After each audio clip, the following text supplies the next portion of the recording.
Dr. Gregory Jantz is a best-selling author of over 45 books and the founder of the Center A Place of Hope, voted a top 10 center for depression treatment in the U.S. As the pioneer of whole-person care, Dr. Jantz is known as the messenger of hope. Now the nation's expert on anxiety, depression, substance abuse, relationships, trauma, and PTSD, here is Dr. Gregory Jantz. So let me say it. Technology in itself is neither harmful or beneficial. I'm going to say it's how we use it. Now, I've mentioned addiction. The heart of any addiction is something we call impulse control. And the brain, this is what some of the studies show, reacts similarly to positive feedback on social media as it does, and I'm reading this directly from the study, as it does to opiate drugs in the bloodstream. What? The brain reacts similar to positive feedback on social media as it does to opioid drugs in the bloodstream. So social media can create that dopamine high, which feels or has a similarity to a painkiller high, an opiate. So here's why we're talking about this today, technology and depression. One researcher, and I'm going to read this, described the smartphone as digital heroin for our millennials because of how it alters brain chemistry. Just saying that is incredible. Now, another key feature can be that we're alone when we use technology. It's solitary. We're by ourselves. And the isolation can be damaging in many ways, especially if you're already suffering from depression. It also, the digital world, we can create a false persona, and it can hide some of the dysfunction in our life, in our real lives. It enables us to create a different sense of self, a persona, be somebody different, and hide our real issues. Obviously, what people really need is to heal from the core of their depression. And so technology, social media, the digital world we can escape in, the gaming, can carry us down a farther road of denial. You know, denial is getting through denial when there's an addiction is the first huge step.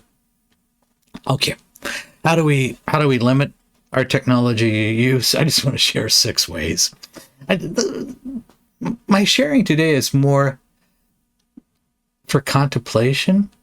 It's more for, okay, what do I need to do?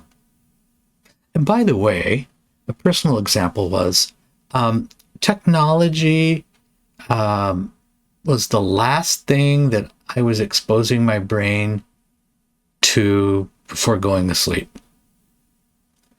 Now, I am putting in, for me, it's, last night it was reading a couple Psalms from the Old Testament. I need to put positive, renewing, powerful words in my life, in my brain, in my spirit, before I go to sleep. Not something on X, not a digital message. And so that's something that I've worked on personally, and I think it has affected the quality of my sleep. All right, here's what we want to try. Here's just 6 things. Keep an online log. Keep it simple, but track. Say, I'm going to track this for 2 weeks.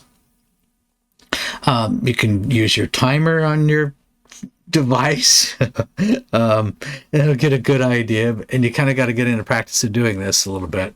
But as you do this, but track it. There's various even apps that'll do this for you. But I want you to also track your interactions with other technology. How many hours do we spend watching television? playing a video game. I have a whole list here. Anytime you're in front of a screen, let's count that as digital. And if you add work into the picture, what does that do? How much time? So we're saying for 2 weeks to track it. And then I want you to look at that and go, kind of sober-minded, but look at what we'll call a tech diet. Your average weekly usage, and then just start to scale back. Slowly scale back and begin to look at, okay, can I trim a half hour off my daily usage? Then an hour. But then use the next 2 weeks for the trimming back. Just watch what happens. And then the next step, this is number 4 of my list of 6, is commit to a digital detox. We've done this as a family, and our day of the week was Sunday. Set it aside on a Sunday. Ooh. Feels different first. Feels different. You go through some of those emotions and the anxiety, but go ahead and give it a try. And then here's the next one to look at. Curtail social media engagement. Do this. Check the social media now every other day. Yeah, every other day. And then I want us to have a new awareness. Friends that project a perfect, polished online image. Let's look at that. Some of the things we're following, some of the things we're looking at, really, truly are not reality. And we're spending time with it. We will always feel better the more we move away from this heavy use. Not at first, but you will. I'm going to also add in something that I've done faithfully for quite some time, keeping your device out of the bedroom. If you use your phone as an alarm, can you put it in the next room? Can you put it in a closet? I have put mine in a closet where I have to actually get up and go turn it off.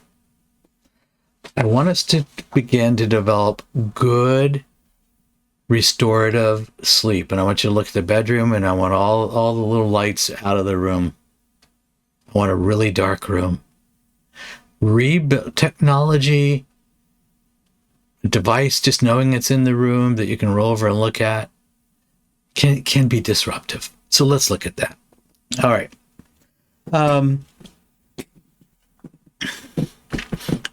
Make the final thing the final 10 minutes before you go to bed. Make that final 10 minutes not on your device. Just start doing that right away. I have a lot of kind of fun and interesting research on social media and depression, and we call these mini books because of technology, our attention spans have dropped. So this is interesting. It's smaller, isn't it? But as you look at technology and depression, no, there is a correlation. There's a relationship. But we can also, just some of the simple ideas that I gave, we can start to decrease so much of that. Now, I didn't go into the science today and what happens in our eyes and brain and how technology, some of the studies that talk in terms of rewiring our brain. So let's say if I'm a male, I'm 16 to 23, 25, and I'm a heavy technology user. There's a terminology that says rewiring the brain because of the pathways in the brain that technology is using. And we have a developing brain, a brain that's still growing. And then the chemicals that are released, the dopamine, because of the endorphins, because of the over technology use. So a very definite relationship, something to look at, something I've had to work on, something that I'm very much aware of. And I know personally the difference it makes. try that technology detox. Try just cutting back.